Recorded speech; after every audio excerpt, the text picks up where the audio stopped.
Bonjour à tous et toutes, j'espère que vous allez bien ou bonsoir selon l'heure où vous allez regarder cette présente vidéo.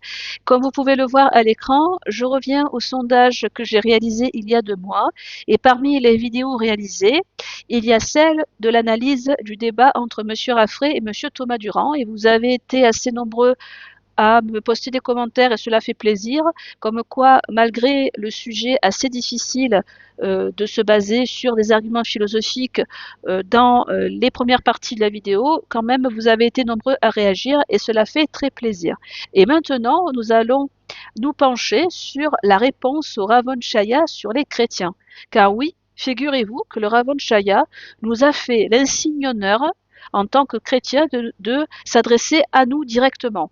Alors, je vous avoue que c'est un événement assez exceptionnel et c'est pour cela que j'ai voulu honorer le Ravon Chaya en lui répondant directement. Donc là, vous voyez la vidéo en question et bien entendu, j'ai préparé tout un arsenal de sources pour montrer que les talmudistes ne peuvent plus se baser sur d'anciens réflexes concernant les réponses aux chrétiens, puisque je vais montrer tout au long de cette vidéo, en faisant des pauses à des endroits précis, que il y a 2 formes de littérature rabbinique. Il y a la littérature dite polémique et il y a la littérature qui est échangée uniquement dans les milieux rabbiniques sans répondre forcément aux chrétiens. Et tout au long des siècles, les talmudiques ont développé des stratégies de réponse envers les chrétiens. Mais le problème, c'est que cette stratégie révèle un point faible qui ne peut plus fonctionner à l'heure des réseaux sociaux où les chrétiens et les goïs, notamment, ont accès à des sources qui, normalement, n'étaient confinées qu'à certains milieux. Donc c'est pour cela que la manière dont ils vont nous répondre et le Ravon Chaya est toujours dans ce vieux réflexe, ça ne peut plus fonctionner puisqu'en fait on va voir la méthode du cherry picking, c'est-à-dire sélectionner une partie de leur tradition pour répondre aux chrétiens sur les miracles et cacher ou ne pas mettre en avant une autre littérature qui peut aller dans le sens de la vision chrétienne, mais on ne le crie jamais trop fort et on le laisse confiné dans certains milieux. Mais le problème, comme je l'ai dit, à l'heure des réseaux sociaux, eh bien, cela se voit. Et le Ravon Chaya n'a pas compris, si vous voulez, les bouleversements qu'entraînent les réseaux sociaux, puisque maintenant, j'ai accès, et tout le monde a accès aux sources rabbiniques, et on voit 2 types de littérature très précises. Et cela pose problème par rapport à la cohérence justement des polémiques qui ont eu lieu depuis des siècles, parce qu'on imagine, avant l'ère des réseaux sociaux, on imaginait en tant que catholique et chrétien que eh bien, c'était une sorte de d'interprétation homogène, c'est-à-dire que voilà, tous les rabbins pensaient ça. Par exemple, concernant la prophétie d'Ésaïe sur le serviteur souffrant, on pensait que tous les juifs pensaient que c'était voilà, que c'était la nation d'Israël. Alors bien entendu, c'est une interprétation, je dirais, qui existe, mais pour d'autres points comme les miracles que nous allons voir dans cette vidéo, on va voir que ce que nous oppose le Ravon Chaya, c'est complètement absurde et incohérent avec sa propre tradition. Et c'est pour ça que alors attention, je ne veux pas insulter le Ravon Chaya d'être schizophrène, mais c'est sa méthode qui est schizophrène. Donc je ne l'accuse pas d'être lui-même schizophrène. Donc voilà, je ne veux pas que mes propos soient mal interprétés, mais en tout cas, c'est dans sa façon de répliquer aux chrétiens avec toutes les découvertes qui ont été faites. Notamment, je souhaitais parler d'une chaîne qui s'appelle Fidelis Verax officiel. Et même si c'est un catholique conciliaire, il y a quand même le mérite d'avoir fait des études, notamment 3 vidéos dont je vous mettrai les liens dans la description pour savoir d'où je puise ces sources sur 2 types de traditions polémiques et rabbiniques. Donc particulièrement, cela vient de cette chaîne YouTube.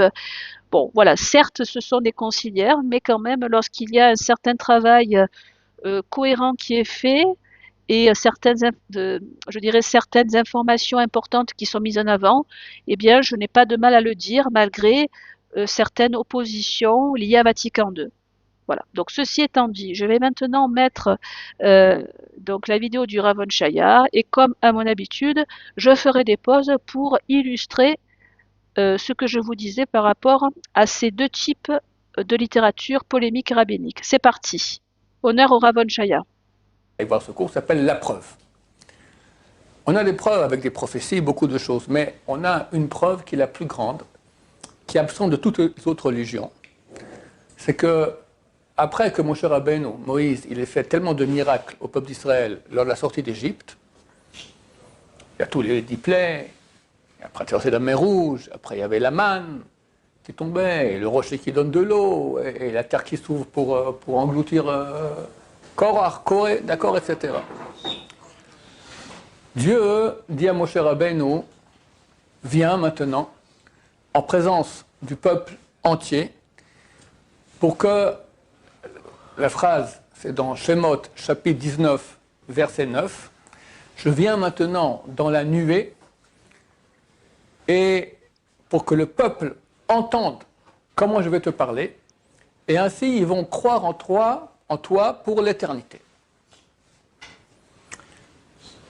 Et Dieu vient, se dévoile, il y a un dévoilement de Dieu, le peuple entier voit Dieu. Quelqu'un peut remettre en question cela, dire non, mais peut-être c'était inventé, alors qu'il a, je ne vais pas maintenant faire la démonstration, qu'il a le cours, la preuve. Je m'adresse aux chrétiens et aux sympathisants du monde chrétien, qui eux reconnaissent de toute façon la véracité de la Torah, de la Bible. Donc pour eux, le mont Sinaï, que Dieu ait parlé, c'est assurément une chose qui a eu lieu. C'est à eux que je m'adresse. Mais ils ont rajouté une autre religion après. Jésus est venu et il a inventé encore toutes sortes de choses. Et nous, on prétend... Alors, ce que nous prétendons en tant que chrétiens, c'est que notre Seigneur Jésus-Christ est le Messie attendu des enfants d'Israël. Tout simplement, c'est l'accomplissement que le Ravon Shaya a loupé. Je continue. Donc c'est une invention.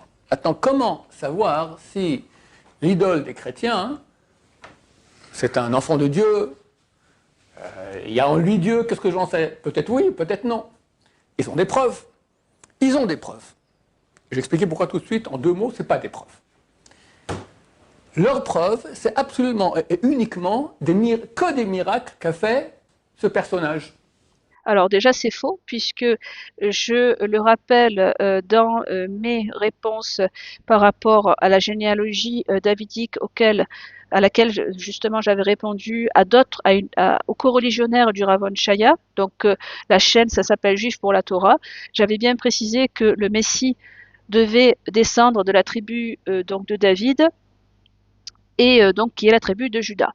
Et j'avais aussi soulevé, surtout dans la première partie, que je dirais la condition sine qua non pour que le Messie soit vraiment le Messie, c'est qu'il descende de la tribu de Juda et qu'il soit un ancêtre direct du roi David. Et j'avais fait, bien sûr, j'avais développé des arguments sur le fait que Saint Joseph eh bien, avait pu léguer la paternité du Christ pour qu'il soit vraiment rattaché à la maison davidique, bon, entre autres. Mais déjà, premier point important, c'est que déjà, il faut que les milieux rabbiniques prouvent que leur faux messie, leur Mashiach à eux, eh bien, descendent bien de la tribu de Juda et de David. Le problème, c'est que j'avais soulevé dans ma vidéo, donc dans la première partie, j'avais soulevé l'impossibilité actuelle des talmudistes à prouver par une généalogie que vous trouvez dans Saint Matthieu et dans Saint Luc, ils ne peuvent pas prouver de manière incontestable que les prétendants à la messianité actuellement, de nos jours, descendent bien de la tribu de David, parce qu'il y a une carence dans les généalogies. J'ai expliqué, et puis j'ai cité même des références talmudiques elles-mêmes, que à travers les exils et les dispersions, les talmudiques n'avaient plus un noyau dur d'une civilisation qui restait ancrée dans une zone géographique en particulier. Il y a eu aussi donc la destruction du second temple qui a dispersé au moins, je pense, la majorité des archives qui restaient encore après le premier exil par les Assyriens, donc par Nabuchodonosor qui a conquis le royaume du Nord et le royaume du Sud, donc Israël et Juda, et du coup cela a occasionné dans un premier temps une perturbation dans la généalogie, et cela s'est aggravé davantage lors de la destruction du second temple. Donc c'est pour ça que le Ravon Shaya ainsi que d'autres de ses coreligionnaires ne peuvent pas utiliser l'argument de la généalogie pour prouver que le Messie qu'il attend descend de la tribu de David. Donc déjà, premièrement, c'est faux de dire que nous n'avons que les miracles, parce que les miracles, cela se prouve par notamment quelques événements surnaturels où on peut dire, puisque là, le Rav Shaya, vous allez l'entendre, il va parler de faux miracles, puisque il y a ce que les démons peuvent faire, donc ce sont les pouvoirs que des mages demandent aux démons pour faire telle ou telle manipulation avec les forces de la nature pour euh, donner l'illusion d'un miracle, mais de toute façon, il y a des miracles où on est sûr que c'est bien Dieu et que ce n'est pas le démon. Je vais laisser le Rav continuer. L'idole du monde chrétien, d'accord? Des preuves, des preuves, des preuves, des preuves. Et je vais lire quelques textes du Nouveau Testament. Mais si ces sympathisants chrétiens et chrétiens croient dans ce qu'ils appellent l'Ancien Testament, il n'y a pas d'Ancien parce qu'il n'est pas mort Dieu, il est vivant, d'accord? Alors déjà, le Rav Shaya ne comprend rien, ou alors il fait une blague douteuse. Nous n'avons jamais dit que l'Ancien Testament, que Dieu est mort, hein. On a simplement dit que selon le prophète Jérémie, Dieu avait fait une nouvelle alliance avec Israël et Juda. Et avec l'arrivée messianique, eh bien, le Messie a une portée universelle, puisque même dans les milieux rabbiniques, c'est une chose communément admise que le Messie aura une portée universelle. Voilà, donc c'est pour cela que Dieu n'est pas mort, simplement il a accompli l'ancienne loi par la nouvelle, mais que Dieu ne peut pas mourir, hein, puisque je rappelle au Rav Shaya que Dieu est immortel, donc il ne peut pas mourir. Hein. Bon, voilà, je continue.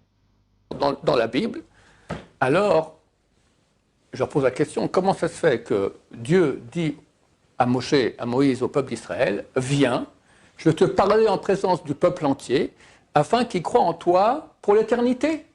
Moïse, il a fait déjà des tas de miracles, bien plus grands que ce qu'a fait l'idole des chrétiens. Alors déjà, je réponds que notre Seigneur Jésus-Christ a fait des miracles de manière publique, parce que j'ai l'impression que le Rav Shaya utilise l'argument de Moïse qui a fait des miracles au sein du peuple hébreu de manière, je dirais, publique, avec un maximum de témoins. C'est tout le peuple d'Israël, ce que je ne remets absolument pas en cause, bien entendu. Mais notre Seigneur Jésus-Christ a fait des miracles. Par exemple, ressusciter des morts, par exemple. D'ailleurs, je vais vous montrer des passages, notamment. Alors là, je suis dans précisément les rois. Les rois, en fait, c'est un passage où Élisée, qui est le successeur d'Élie, et d'ailleurs l'une des premières résurrections que nous voyons dans la Bible, c'est le prophète Élie qui le fait. Mais je vais vous citer particulièrement un passage des rois. Donc c'est l'édition Crampon, Bible Crampon, qui montre que la résurrection des morts ne peut être qu'un privilège de Dieu seul d'ailleurs. Et c'est pour ça, c'est de cette façon qu'on reconnaît un vrai miracle d'un faux miracle. Pourquoi? Parce que Dieu étant le maître de la vie, eh bien, il n'y a que lui qui peut ressusciter des morts. Le démon n'est pas le maître de la vie. Il peut jouer en faisant soi-disant des fausses guérisons, mais il ne pourra jamais imiter le miracle de la résurrection véritable, dans le sens où seul Dieu, comme il est le maître de la vie, eh bien, il peut ressusciter vraiment une personne. Donc, je vais lire un passage, notamment des rois qui annoncent, après bien sûr des miracles opérés par notre Seigneur Jésus-Christ. Donc, citation, ouvrez les guillemets. Mais il n'y eut ni voix, ni signe, mais il n'y eut ni voix, ni signe d'attention. Il s'en retourna au-devant d'Élisée et lui rapporta la chose en disant « L'enfant ne s'est pas réveillé ». Donc ça, c'est la Sunamite, pardon, qui eh bien, constate que son enfant est mort. Donc citation, donc je continue. « Lorsqu'Élisée arriva dans la maison, voici que l'enfant était mort, couché sur son lit. Élisée entra et ayant fermé la porte sur eux, il pria Yahvé. Il monta et se coucha sur l'enfant, il mit sa bouche sur sa bouche, ses yeux sur ses yeux, ses mains sur ses mains. Il s'étendit sur lui, et la chair de l'enfant se réchauffa. Élisée s'éloigna. Il alla çà et là dans la maison, puis il remonta sur le lit et s'étendit sur l'enfant. Et l'enfant éternua 7 fois, et l'enfant ouvrit les yeux. Élisée appela Gési, donc c'est son serviteur, et dit « Appelle la Sunamite ». Gési l'ayant appelée, elle vint vers Élisée qui lui dit « Prends ton fils ». Elle vint tomber à ses pieds et se prosterna contre terre, et prenant son enfant, elle sortit. Donc là, on a vraiment un miracle attesté. Et par la suite, avec donc notre Seigneur Jésus-Christ, là je suis dans l'Évangile selon saint Matthieu, on va voir que alors attendez, je vais voir le miracle en question. Voilà, voilà, donc Évangile selon saint Matthieu. Donc, citation, ouvrez les guillemets. Comme il leur parlait ainsi, un chef de la synagogue, donc c'est Jaïr, entra et se prosterna devant lui. Et lui dit, ma fille, elle vient de mourir, mais venez, imposez votre main sur elle et elle vivra. Jésus se leva et le suivit avec ses disciples. Donc là, déjà, on voit que notre Seigneur Jésus-Christ fait des miracles à la manière de Moïse et beaucoup plus, puisque Moïse n'a pas ressuscité des morts, mais par contre, notre Seigneur l'a fait. Donc en plus, en allant ressusciter la fille donc de Jaïr, le chef de la synagogue, vous voyez ici que dans la, bon je ne le lis pas, mais vous voyez qu'une femme a même été guérie d'une maladie. Alors ensuite, lorsque Jésus fut arrivé à la maison du chef de la synagogue, voyant les joueurs de flûte et une foule qui faisait grand bruit, il leur dit, retirez-vous, car la jeune fille n'est pas morte, mais elle dort. Et il se riait de lui. Lorsqu'on eut fait sortir cette foule, il entra, prit la main de la jeune fille et elle se leva, et le bruit s'en répandit dans tout le pays. Donc non seulement notre Seigneur Jésus-Christ a ressuscité des morts, mais en plus il a fait devant une foule nombreuse qui au départ était incrédule. Donc on voit que voilà, donc il a fait des miracles. Bon, je continue. Bien plus grand. Et il lui dit non, pas valable. Maintenant, on va faire quelque chose, et grâce à cela, le peuple d'Israël va croire en toi pour l'éternité. Ça veut dire que jusqu'avant, bien que c'est marqué que le peuple d'Israël a cru, mais ce n'était pas une croyance totale qui peut tenir pour l'éternité. Maïmonide va expliquer pourquoi. Dans le chapitre 8 de Yesodé la Torah, des bases de la Torah, il explique là-bas, il dit « Dieu, on n'a pas cru en lui à cause des miracles qu'il a fait ». Parce que celui qui croit au miracle, il a dans son esprit un dofi. Dofi, c'est deux bouches, un sentiment équivoque. Peut-être c'est Dieu, mais peut-être c'est un pouvoir. Il y a des gens qui ont... Donc voilà, donc j'ai expliqué que pour reconnaître un vrai d'un faux miracle, le miracle le plus attesté et le plus éclatant, c'est la résurrection des morts. Et ce qui est très intéressant, c'est que vous avez vu, le Rav Chaya a utilisé Maïmonide pour nous répondre. Je vais le laisser poursuivre, après je vous ferai bien sûr, je vous montrerai des sources. Qui ont des pouvoirs. Les forces du mal peuvent faire des grands miracles. Pas aussi grands que ce qu'ont fait ceux dans les forces du bien de peuple juif, comme on a vu chez les sages d'Israël, les grands d'Israël, c'est des dizaines de milliers de fois plus grands que ce qu'ont fait tous les idoles ou diseurs de Bible dans le monde. Mais Maïmonide dit, néanmoins, ça se peut que c'était fait par les forces du mal, ça veut dire la magie, la sorcellerie, d'accord? Il y a bien des vaudous, il y a bien des fakirs. La Torah parle de Bilham, c'est le plus grand prophète et non-juif qui lui aussi il volait dans les airs. Il y avait des choses qui se passaient, d'accord? Alors que l'idole des chrétiens vienne et fait des miracles, Dieu dit, pour moi, c'est rien. Preuve en est, et ça ils doivent le reconnaître, que Dieu dit à Moïse, viens, et maintenant je vais te parler en présence du peuple entier, et tous croiront en toi pour l'éternité. C'est-à-dire que ce qu'il y a eu avant, ça vaut rien. Et Maïmonide dit, effectivement, ça vaut rien. Alors pourquoi Dieu a fait ces miracles, demande Maïmonide? Parce qu'il y avait une nécessité. Il fallait faire traverser le peuple juif poursuivi par les Égyptiens, engloutir les Égyptiens, on a ouvert la mer. Il fallait donner à manger à 3 millions de personnes dans le désert, on amène la manne. Il fallait donner à boire, on tape le rocher, il y a de l'eau qui sort. Il fallait engloutir la communauté de Korach, alors la terre s'est ouverte, les a engloutis. Mais il n'a pas fait ça à Dieu pour amener une preuve de véracité de la Torah. Il a fait parce qu'il y avait une nécessité. Alors Dieu peut faire des miracles, il fait des miracles. Mais surtout, ne crois pas que ta Torah est vraie parce qu'il y a des miracles. Parce qu'à ce moment, l'idole des chrétiens ou d'autres idoles, d'autres religions, c'est aussi vrai. Or, ce n'est pas possible, il y a une seule vérité. Donc, on a ici une preuve de la Torah, et les chrétiens sont censés, ils sont obligés d'y croire, parce que c'est la Torah à laquelle ils croient, d'accord? C'est l'ancien, comme ils appellent l'Ancien Testament, et c'est marqué ici que les miracles ne valent rien. Alors, vous avez entendu que les miracles ne valent rien, mais le problème, c'est que le Rav Chaya, je vous l'ai dit précédemment, il est vraiment dans une attitude schizophrénique, dans le fait de ne pas considérer, je dirais, la réalité des évangiles, dans le sens où notre Seigneur Jésus-Christ est un prétendant à la messianité. Et comme il est un prétendant à la messianité, justement dans ce cadre précis, puisqu'il dit, le Rav Chaya, que les miracles, ça ne vaut rien, ce n'est pas ça qui prouve la véracité du message chrétien, etc. Or, justement, s'il y a des miracles concernant le Messie, c'est que c'est attesté, ce ne sont pas les chrétiens qui ont inventé ça, mais c'est dans la tradition juive, je dirais avant la naissance du talmudisme et aussi maintenant. Donc je vais vous citer notamment donc je vais retrouver mon passage sur Saint Jean-Baptiste en fait qui interpelle notre Seigneur Jésus-Christ puisque Saint Jean-Baptiste était juif et à l'époque, le peuple juif attendait le Messie. Et forcément, ils attendaient des signes messianiques et on va voir que les disciples de Jean qui sont juifs aussi, eh bien, ils attendent ces signes-là. Alors, je vais vous lire un passage donc de Saint Luc qui dit les disciples de Jean, lui ayant rapporté toutes ces choses, il en appela deux et les envoya vers Jésus pour lui dire êtes-vous celui qui doit venir ou devons-nous en attendre un autre? Point d'interrogation. Étant donc venus à lui, Jean-Baptiste lui dirent-ils, nous a envoyés vers vous pour vous demander, êtes-vous celui qui doit venir ou devons-nous en attendre un autre?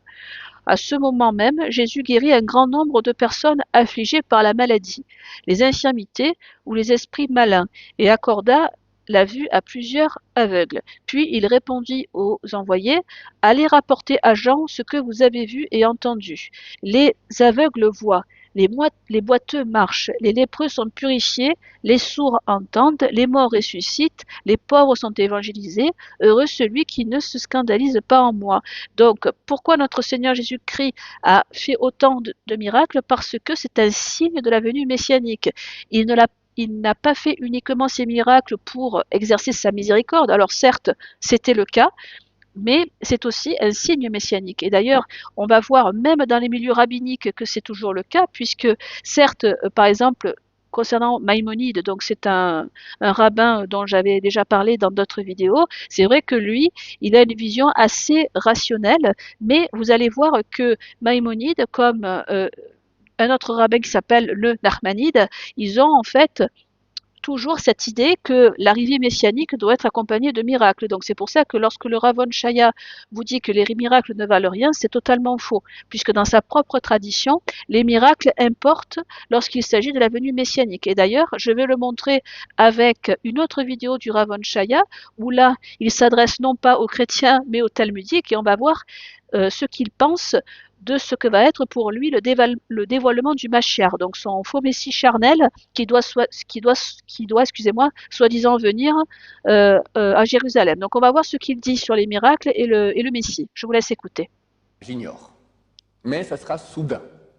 C'est écrit Pitom, soudain, tout à coup, viendra celui que vous attendez.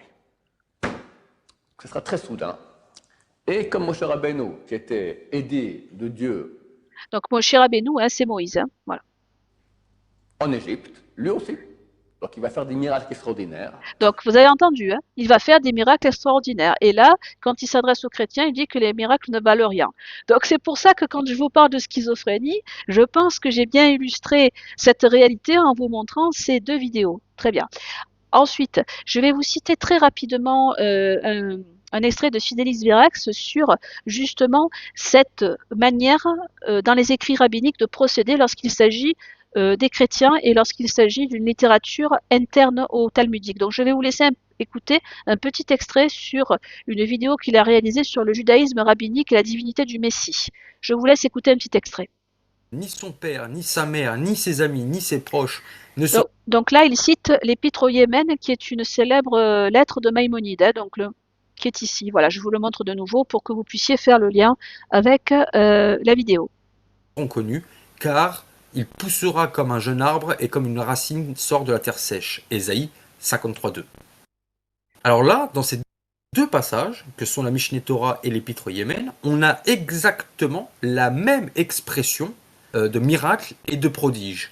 Donc d'un côté, on a Maïmonide qui dit le plus grand des calmes que le Messie, il ne faut pas attendre que le Messie doit faire des miracles. Et dans son épître au Yémen, il nous dit précisément le contraire, en utilisant exactement la même expression. On est là face à une schizophrénie sur la question christologique. Voilà, donc en fait, vous voyez, preuve à l'appui que, effectivement, les talmudistes sont dans une schizophrénie concernant le Messie et surtout la manière dont ils doivent répondre aux chrétiens. Je continue avec le Rav. Or, qu'avez-vous, chers chrétiens, comme, entre guillemets, preuve de la véracité de votre idole? Alors, je vous dis quelques passages du Testament, d'accord? Du Nouveau Testament. Jean 14, verset 7, de 7 à 11. Alors, c'est l'idole qui parle. Si vous me connaissez, vous connaîtriez aussi mon Père, Hachem. Et dès maintenant, vous le connaissez et vous l'avez vu. Parce que tu m'as vu, donc tu as vu Dieu. Philippe, c'est un de leurs saints, lui dit, Seigneur, montre-nous le Père, et cela nous suffit. Fantastique, c'est exactement ce que Bnei Israël ont demandé à Moïse. Ils ont dit à Moïse, Rotzim Lirot et Malka, on veut voir notre roi. Alors Moïse, il dit, ils ont raison, allez, amène tous, je me dévoile. C'est ce que Philippe il a dit. Tu me dis maintenant que tu es le fils de Dieu, alors ok, alors montre-nous le Père, on veut le voir, ce Père, qui nous dise, oui, c'est mon fils. Là, ça vaut quelque chose, d'accord? Ah, alors bah écoutez, Monsieur Ravon Chaya, il y a notamment des passages dans la Bible où justement il y a Dieu le Père qui approuve notamment le baptême de Jésus. Donc je vous lis un extrait donc de Saint Matthieu. Alors Jésus venant de Galilée alla trouver Jean, donc Saint Jean-Baptiste, au Jourdain pour être baptisé par lui. Jean s'en défendait en disant, c'est moi qui dois être baptisé par vous et vous venez à moi. Jésus lui répondit, laisse faire maintenant car il convient que nous accomplissions ainsi toute justice. Alors Jean le laissa faire. Jésus ayant été baptisé, sortit aussitôt de l'eau, et voilà que les cieux lui furent ouverts, et il vit l'Esprit de Dieu descendre comme une colombe et venir sur lui, et du ciel une voix disait, celui-ci est mon fils bien-aimé en qui j'ai mis mes complaisances. Donc là, on voit bien que le Père approuve le Fils en lui disant fils bien-aimé. Et de plus, je le rappelle, lorsqu'il est allé au Jourdain, il a fait, en fait, ce miracle, si vous voulez, a été vu par Jean lui-même, par Saint Jean-Baptiste, et peut-être par d'autres disciples qui étaient au Jourdain ce jour-là. Donc en fait, les miracles sont tout à fait publics et faits dans le plus grand nombre. Ensuite, donc là, je vous avais montré, je vais voir si j'ai d'autres citations à vous citer. Là, en fait, on a carrément une transfiguration. Donc, je vous cite. 6 jours après, Jésus prit avec lui Pierre, Jacques et Jean, et les conduisit seuls à l'écart sur une haute montagne, et il fut transfiguré devant eux. Ses vêtements devinrent étincelants, d'une blancheur aussi éclatante que la neige, et telle qu'aucun foulon sur la terre ne saurait blanchir ainsi.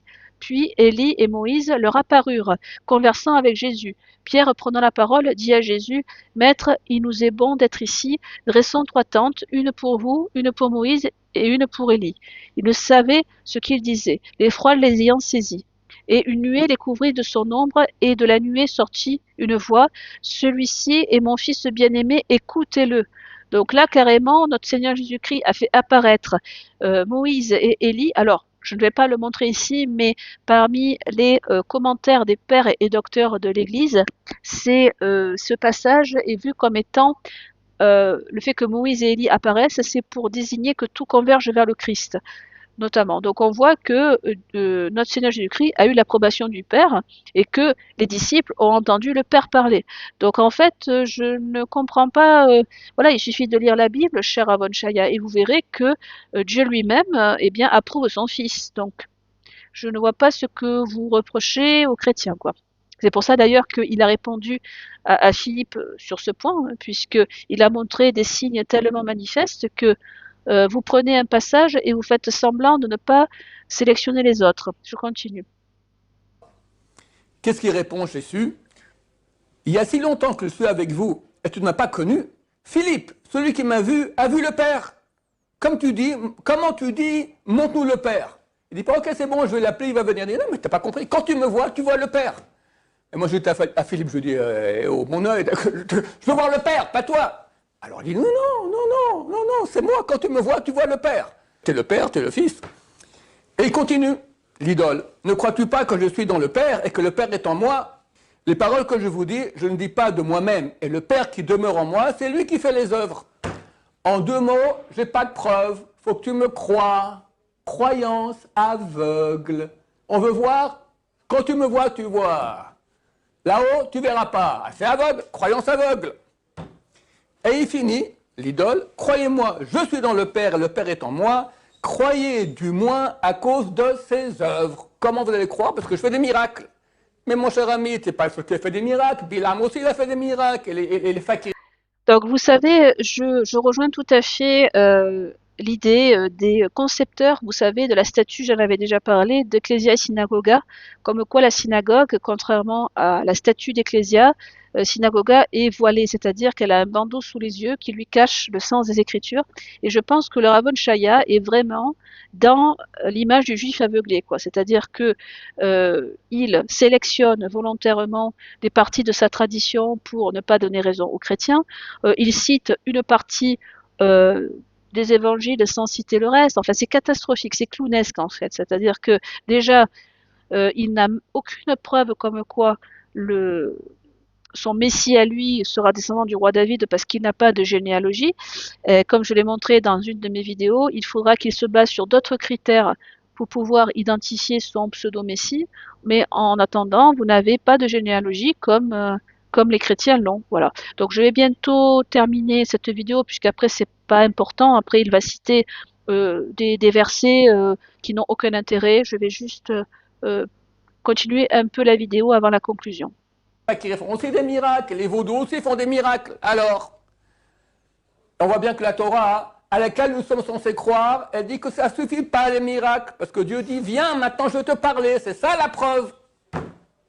Je rappelle à ceux qui ne croient pas en cette preuve d'aller voir le cours intitulé « La preuve ». Je l'ai fait il y a 20 ans déjà. Là-bas, vous aurez la preuve par A plus B, comme quoi on ne peut pas remettre en question le fait que Dieu ait parlé au peuple entier. Autre citation du Nouveauté. L'idole, donc Jésus, a fait encore, en présence de ses disciples, beaucoup d'autres miracles qui ne sont pas écrits dans ce livre. Mais ces choses ont été écrites afin que vous croyiez que Jésus est le Christ, le Fils de Dieu, et qu'en croyant, vous avez la vie en son nom. Donc, il a fait des miracles, et grâce à ça, tu crois en lui, tu as droit à la vie en son nom. C'est Jean, chapitre 20, versets 30-31. Toujours Jean, chapitre 10, versets 37-38. Si je ne fais pas les œuvres de mon Père, ne me croyez pas. Mais si je les fais, quand même, vous ne me croyez pas, croyez à ses œuvres, afin que vous connaissiez, et que vous croyez que le Père est en moi et que je suis dans le Père. De nouveau, les œuvres, c'est les miracles. On veut voir le Père. Bon, je vais arrêter là parce que c'est clownesque en fait. Voilà. Donc comme vous pouvez le voir, le Ravon Shaya ne comprend rien aux écrits chrétiens. Il fait semblant, eh bien, d'ignorer sa propre tradition concernant les miracles que doivent accompagner l'arrivée du Messie. Donc voilà. Après, je pense que là c'est raté. Enfin, c'est voilà. Il a prouvé qu'il était un grand comique concernant la façon dont les chrétiens ont des preuves concernant sa généalogie davidique. Et puis, il y a aussi une multitude de preuves, même dans les milieux universitaires, même des personnes athées qui reconnaissent l'historicité des évangiles, du moins qu'il a existé un homme qui s'appelle Jésus. Après, bien entendu, en tant que chrétien, notre Seigneur Jésus-Christ est bien le Messie attendu par les enfants d'Israël. Et nous espérons bien sûr que le Ravon Shaya ainsi que ses coreligionnaires nous rejoignent dans la Sainte Église où il n'y a pas de salut en dehors d'elle. Voilà, écoutez, c'est une vidéo assez courte. Je vous remercie de l'avoir regardée. N'hésitez pas à liker et à partager. Et je vous retrouve pour de prochains contenus. Soyez bénis, au revoir.